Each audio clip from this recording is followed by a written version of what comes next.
Hello and welcome to Walker Tea Review, where we are tasting teas together and giving you the chance to savor your teas one sip at a time. Join us for a tea tasting review coming up. You will probably see on our future episodes page, right up above, that there are some teas that you're interested in. Especially you want to check out some of the spring teas that are going to be coming in from China and Japan. You want to know which one's the best one to choose. Well, you can also go to our scores page, where you can find a spreadsheet that shows the teas that we have reviewed from last year that could give you a clue as to what teas will be like this year. We've got a pu'er today. Pu'ers may be new to some people, but we're going to be looking at this pu'er. This is a ZhiMingDu from Yunnan province in China. This is a pu'er tea. And with a pu'er tea, a lot of times, like a ripened pu'er like this one comes in a cake shape, just like this. Now, what I've done is to just kind of move things a little bit more smoothly. I've already taken my knife, or some people use a type of letter opener, and you work your way in between is the way that I've seen it done, so that you're slicing it into two layers.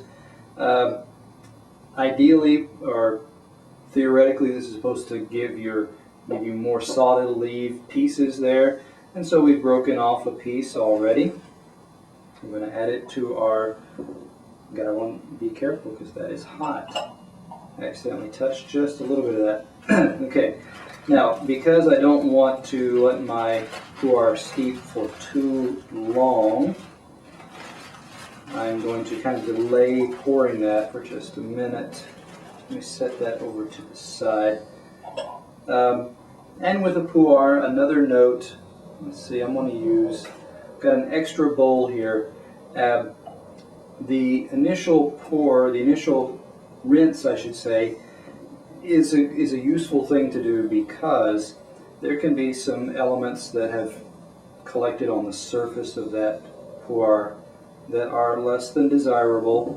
These are often, or some of these teas are laid out into the open air and they're just exposed to whatever dust is in the air and allowed to react for a while. So you want to be able to rinse away with a brief, quick rinse like that. That also kind of activates your tea a little bit more. So I'm going to set that out of the way. Okay, now I'm going to add and let this steep for a while. I don't want to do too long because it can get intense very quickly. One of the advantages of pu'er, a couple of advantages, many people believe that because it has enzymes or bacteria, beneficial bacteria, just like probiotics like yogurt do, that tea is good for your digestion. Pu'er tea, I should say, is good for your digestion. Let's talk about this tea and give a little bit more information about it. This is, like we said, Yunnan ZhiMingDu is the brand of this particular pu'er. This is from Chinese Kung Fu Tea Art Store, recently on eBay, recently renamed as ChinaChaDao, so that's the way you can find it. This is a Yunxiang tea pu'er. I'm going to have to give you the details later. It's missing it from my notes. But this pu'er, let me see if I can find information very quickly.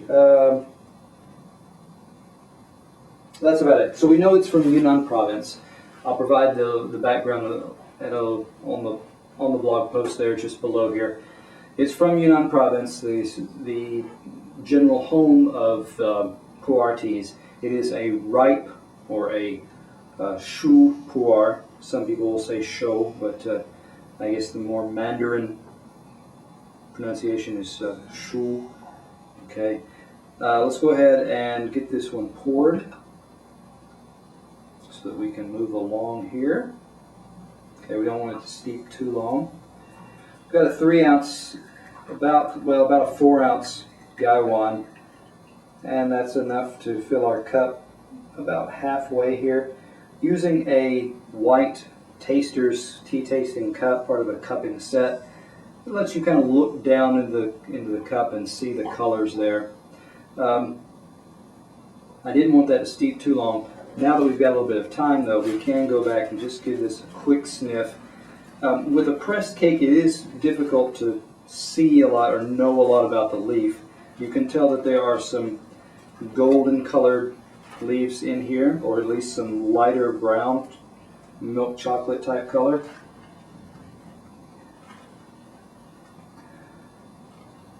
It does have that characteristic shiitake dried mushroom smell combined with other kind of basement smells.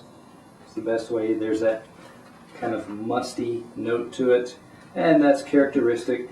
And not anything that you should be put off by. That's how it goes, really.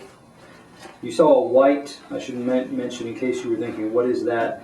There's usually a piece of white paper, a part of a seal that's pressed onto the surface here. Maybe it has a few leaves in there to secure it, but that has the brand on it, or at least information about the company.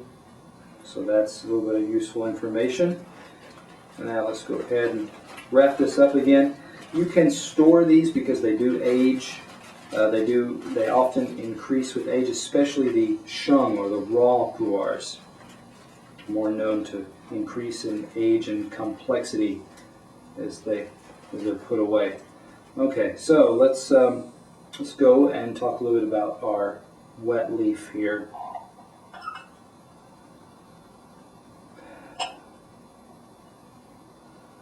Intense.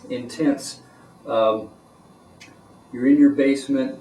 There's some drips or leaks there, and it's gotten onto the wood, and it gives you that kind of wet, dark, dank wood smell. That's what you've got in here. Pretty strong in that area. Okay, your leaves. You know, we saw your dry leaf there. It's all pressed, compact. There's not really a lot to look at here. Little pieces, smaller portions of leaves. Nothing really whole to say that's a tip or section, or yeah, that's not much to say. But keep that a little bit out for photograph purposes. So we'll set that on top of there. Okay, let's. We're going to be able to move quickly into our liquor now. Okay. You want something with a wide, by the way, you want something with kind of a wide opening so you can stick your nose and get some of the smell. Again, some of those musty type, dank wood, wet wood. A bit of mushroom in there. Okay.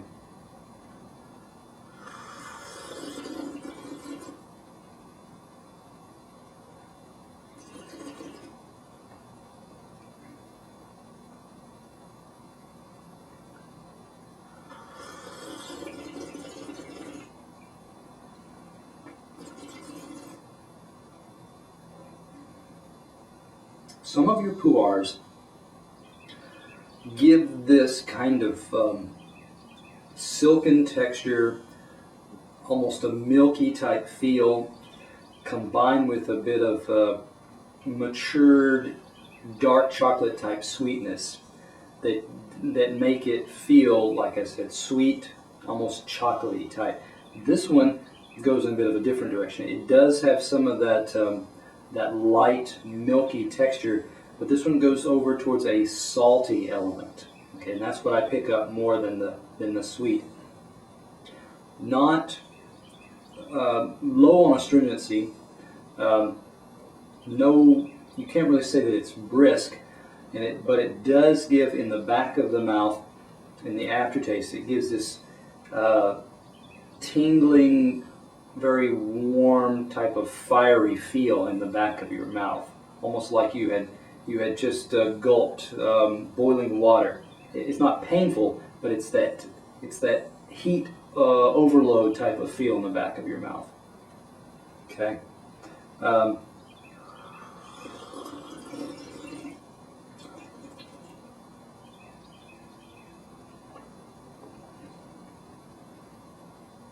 As it cools, that saltiness does drop off some. It does have a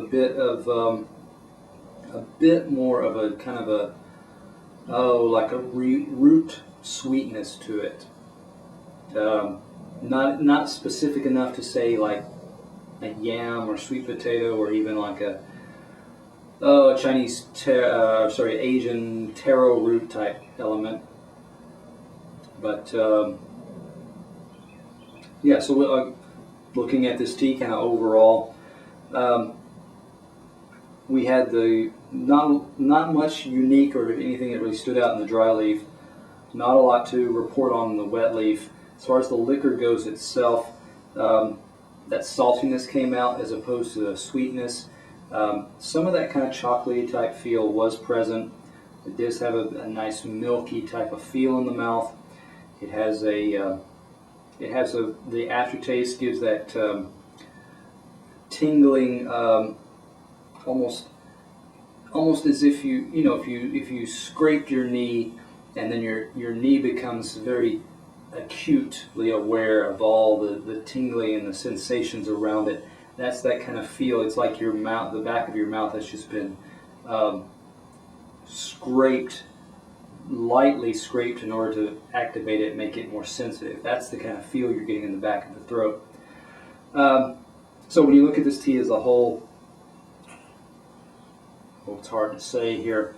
It doesn't have the complexity that some pu'ers have. It doesn't have the nuances that others have as well.